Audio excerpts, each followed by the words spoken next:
ሰላም ውድና የተከበራችሁ የኔ የውድ ዩቲዩብ ቻናል ቤተሰቦች እንዴት ናችሁ? እኔ በጣም ደህና ነኝ። ባላችሁበት ሰላማችሁ ይብዛልኝ።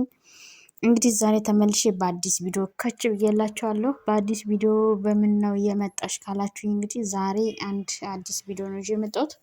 ለቤት አዲስ ሆናችሁ ሳብስክራይብ፣ ላይክ እያደረጋችሁ ቤተሰብ ሁኑ። ቤተሰብ የሆናችሁ ደግሞ ቪዲዮን ሲጀምሩት ላይክ አድርጋችሁ ጀምሩ። ሰብስክራይብ፣ ኮሜንት ሀሳባችሁን አስተያየታችሁን ኮሜንት ሴክሽን ላይ አስቀምጡልኝ።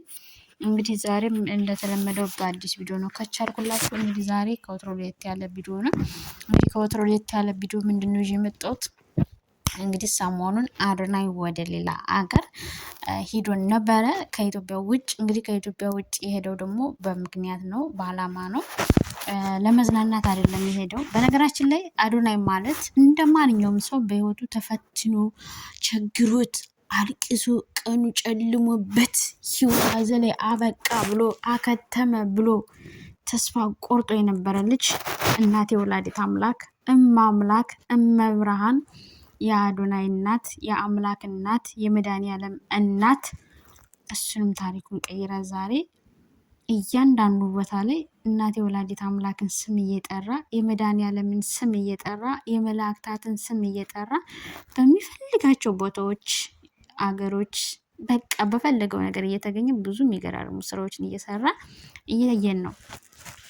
የሰው ልጅ በነገራችን ላይ በህይወቱ ተስፋ ካልቆረጠ በህይወቱ የሚፈልገውን ነገር ለማድረግ ተስፋ ካልቆረጠ እምነት ካለው ጽናት ካለው ትዕግስት ካለው እውነት ለመናገር ይቻላል። ምክንያቱም ለምሳሌ ያው ብዙ ጊዜ አንዳንዴ ምን አለ መሰላችሁ የሚዲያ ሰዎች ስንሆንና ሳንሆን የምንረዳውና የማንረዳው ነገር አለ። እኔ በዛ ሰዓት የሚዲያ ሰው ብሆንም ግን እንደዚህ እየተፈጠረ ያለውን ነገር ጠለቅ ብዬ ማየት የተፈጠረ ያለውን ነገር ግንዛቤ ሰጥቼ ማለፍ አልችልም። ዝም ብያዋለሁ ወይ ይሄ ደግሞ ማይረባ ወይ ደግሞ ምን ሆኖ ነው ወይ ደግሞ የሚያሳዝን ከሆነ ከንፈር መጥጬ ወይ ብቻ የሆነ ነገር ሳይ ብዬ ወይ ደግሞ ምን ሆኖ ነው ብዬ ነበር ማሳልፍ ቪዲዮ ማለት ነው። እና አሁን ግን ቲክቶክም ስጠቀም ዩቲዩብም ስጀምር ፌስቡክ ላይ ያሉትን ነገሮች እያንዳንዳቸውን ነገሮች ሳይ አሁን ቦታ እየሰጧቸው ነው የማያቸው። ማለት ቦታ ስላችሁ ለምን ተፈጠረ፣ በዚህ ውስጥ ምን አይነት መልእክቶች አሉት፣ ጠቃሚ ናቸው ወይስ አይደሉም፣ ፖስት ያደረጉት የሚለውን ነገር ማየት መገንዘብ ማወቅ መለየት ችያለሁ። እና አንዳንዴ እያንዳንዳቸውን ነገሮች የምናያቸውን የምንመለከታቸውን ነገሮች በደንብ ልንገነዘብ በደንብ ልናውቅ በደንብ ሊገባን ይገባል። እውነቴን ነው የምላችሁ፣ በደንብ ማለት ነው ማለት ማስተዋል አለብን። ይሄ ሌላችሁ ቻልኩት ምን መሰላችሁ? እና የሆነ ጊዜ አዶናይ ቸግሮት እንግዲህ ቸግሮት የሚሆን አላቅም ብቻ ግን ቲክቶክ ላይ ሲዋጣለት አስታውሳለሁ። እውነቴን ነው የምላችሁ ሲዋጣለት አስታውሳለሁ። የመብርሃን መዝሙር ከፍቶ ሲያለቅስ አስታውሳለሁ። እውነቴን ነው የምላችሁ። በነገራችን ላይ የሰው ልጅ በምንም ድካም ውስጥ ሆኖ በምንም ጨለማ ውስጥ ሆኖ በምንም ተስፋ መቁረጥ ውስጥ ሆኖ አምላክ ወላዲት አምላክን የያዘ መድኃኒዓለምን የጠራ ቅዱስ ሚካኤል ቅዱስ ገብርኤል መላእክታትን ሁሉ የጠራ እመብርሃን ሆይ ብሎ ያለቀሰ ብቻ እንበው ያልታበሰ ታሪኩ ያልተቀየረ ሁሌ ስሟን ቢጠሯት ማትሰለችን አምላክን ይዞ ጨለማው እንደሚቻል አይቻለሁ። እውነቴን ነው። እና የዛኔ አሁን እሱ እንደዛ በቲክቶክ እንደዛ ሰፖርት ሲያደርጉት ብርም ሲሰበስብለት ሲዋጣለት አስታውሳለሁ። ክላሱ ላይ የማምላክን መዝሙር ከፍቶ ያለቅስ ነበረ። በጣም ነበር ሲያለቅስ የነበረ። ምናልባት በዛ ሰዓት የእውነት ለመናገር የሆነ ትኩር ብዬ ምን ሆኖ ነው ለምንድን ነው ቸግሮት ነው ርቦት ነው ምን ሆኖ ነው ብዬ አላስታወልኩትም። በነገራችን ላይ ግን ቪዲዮን አይቻለሁ። የእመቤቴን መዝሙር ከፍቶ ላይቭ ላይ ያ ሁሉ ነገር ሲሆን አይቻለሁ። ግን በደንብ ውስጡን ግን አላወኩም አላዳመጥኩም። ግን አሁን ግን እሱ ከምን ጭንቀት ውስጥ ከምን መከራ ውስጥ ከምን ውስጥ ወጥቶ ዛሬ ዓለምን እንዲህ እያሽከረከራት ያለ ከፈጣሪ በታች ፈጣሪን በመያዝ ማምላክ ወላዲት አምላክን በመያዝ በእምነት በጽናት በትዕግስት ምን ማድረግ እንደሚቻል አየሁ። አሉ ብዙ ወንድሞቻችን በጽናት በትዕግስት በእያንዳንዱ ነገር ጠንክረውና በርተው በመስራታቸው እውነት ለመናገር ትልቅ ደረጃ ላይ ደርሰዋል። ትልቅ ደረጃ እያደረሱ ነው። ትልቅ ስኬትን እየተጎናጸፉ ነው። ለብዙ ወጣቶች አርያ ምሳሌ እየሆኑ ነው። ለብዙ ወጣቶች በቃ ጀግና እየሆኑ ነው እና ምን እላችሁ ፈልጌ ነው ትናንትና ምናልባት ትናንት አይሆንም አይሳካልኝም ያለው ተስፋ የቆረጠው ያነ ብላቴና ዛሬ ምን እያደረገ ነው? ዛሬ ግን በእያንዳንዱ ቦታ እየተገኘ የሚገርም ስራዎችን እየሰራ ነው። ለብዙ ወጣቶች ኢነርጂ እየሆነ ነው። ለብዙ ወጣቶች መነቃቃት እየሆነ ነው። ለብዙ ወጣቶች እንደሚቻል እየመሰከረ ነው። እውነቴን ነው። እንግዲህ ካያችሁት አዋርድ ላይ ቀርቦ እንኳን የማብርሃንን ስም ሲጠራ እንዴት ደስ ይላል። ነገሮች ሁሉ አልፎ ከፈጣሪ ጋር ከእናቴ ወላዲት አምላክ ጋር ነገሮች አልፈው እዚህ ስኬት መድረስ እዚህ ትልቅ ነገር ላይ መድረስ ለምሳሌ በጣም በጣም በጣም የሚገርም ነገር የሚደንቅ ነገር ነው እና በጣም ደስ የሚል ነገር ነው እና ይሄድላችሁ የፈለግኩት ምንድን ነው መሰላችሁ? ከአዶናይ ራሱ ብዙ ነገሮችን መማር ማትረፍ መገንዘብ ችያለሁ።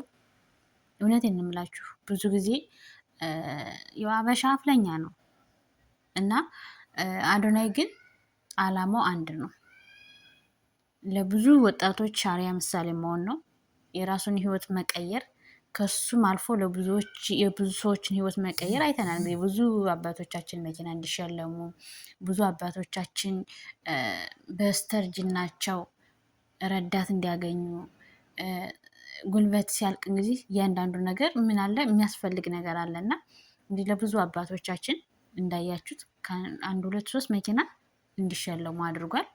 አሁን እንኳን እንግዲህ ደግሞ የቤት እጣ እንኳን ለማስጀመር እንግዲህ ዝግጅት ላይ ናቸው። ስለዚህ ይሄ ሁሉ ምንድን ነው? አደርጋለሁ እችላለሁ ብሎ በእምነት ተነስቶ እየሰሩ ያለው ስራ ነው።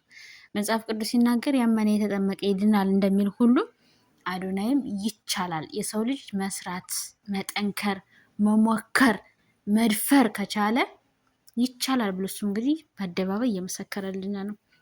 በነገራችን የሰው ልጅ በህይወቱ ማድረግ የማይችለው ምንም ነገር የለም፣ ያደርጋል። ነገር ግን ምንድነው እኛን የሚጎዳን? ፍርሃት። ሰው ምን ይለኝ፣ ሰዎች ምን ይሉኛል፣ ሰዎች ምን ይናገሩኛል። በቃ በእነዚህ ነው የምንታጠረው፣ በእነዚህ ነገሮች ነው የምንገደበው፣ በእነዚህ ነገሮች ነው የምንያዘው። ስለዚህ ምን ያስፈልጋል? ድፍረት። ፈጣሪን ይዞ እማምላክ ወላዲት አምላክን ይዞ ድፍረት፣ ጥንካሬ፣ ብርታት ያስፈልጋል።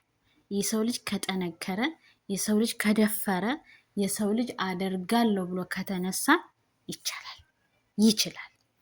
ስለዚህ በድፍረት ጠንክረን ልንሰራ ግድ ይላል። እያንዳንዱ ነገር የራሱ መስዋዕት አለው። እያንዳንዱ ስራ ስንሰራ እንቅልፍ የለም። አዎ ተቀጥረን መዳን ቤትም ስንሰራ እንቅልፍ የለም። ዛሬ አያችሁ $300 ወይ $200 ወይ $400 ለመቀበል እንኳን 30 ቀን ሙሉ እንቅልፍ እያጣን ብዙ ነገር እየሆንን እየተጫጫህን አያችሁ ብዙ ነገሮች እየሰራን ነው። ስለዚህ ለራስ ህልም ደግሞ ዋጋ መክፈል ጸጋ ነው፣ በረከት ነው። ስለዚህ ለራሳችን ነገር ጠንክረና በርትተን ተስፋ ሳንቆርጥ ድፍረት ያስፈልጋል። በነገራችን ላይ በድፍረት ልንሰራ ይገባል። ድፍረት ዋናው ነገር ድፍረት። ሰግጥ ብሏል አዶናይ። መሰገጥ አለብን። አንድ ሰው ለመለወጥ ከፈለገ መሰገጥ አለበት። ራሱን ለውጦ ለብዙዎች አርአያ ምሳሌ መሆን ከፈለገ መሰገጥ አለበት። በእምነት እግዚአብሔርን በመደገፍ ያመነ የተደገፈ ያመነ የተጠመቀ ይድናል። አዎ ይድናል፣ ይፈወሳል፣ ይባረካል። አያችሁ። እሱም ደግሞ አምኖ እንግዲህ ካያችሁ የሆነ ቪዲዮ እንደውም ዛሬ ተለቆ አይተናል። እግዚአብሔር የሰጠውን እግዚአብሔር ያደረገልህን እግዚአብሔር የቀየረህን ሰዎች ሊጥሉህ አይችሉም። ሰዎች እግዚአብሔር ከፍ ያደረገህን ሰዎች ዝቅ ሊያደርጉህ አይችሉም፣ ሊያደርጉሽ አይችልም። ከአንቺ የሚጠበቀው በቆራጥነት በጀግንነት ለመስራት መጠንከር፣ መነሳት፣ ወደፊት መገስገስ ነው ያለብሽ ማለት ነው፣ ያለብህ ማለት ነው ከኔ ጀምሮ። ስለዚህ መሰገጥ አለብን። ሰግጦ መስራት፣ ሰግጦ መጠንከር፣ መሞከር እየሞከርኩ ነው ብሏል አሲኑ። እኛም ደግሞ ደጋግመን ከሞከርን ደጋግመን ከሰራን ሲጀመር ህፃን ልጅ እኮ አንድ ህፃን የሚቆመው 11 ጊዜ ወድቆ በ12ኛው ነው አይደለም።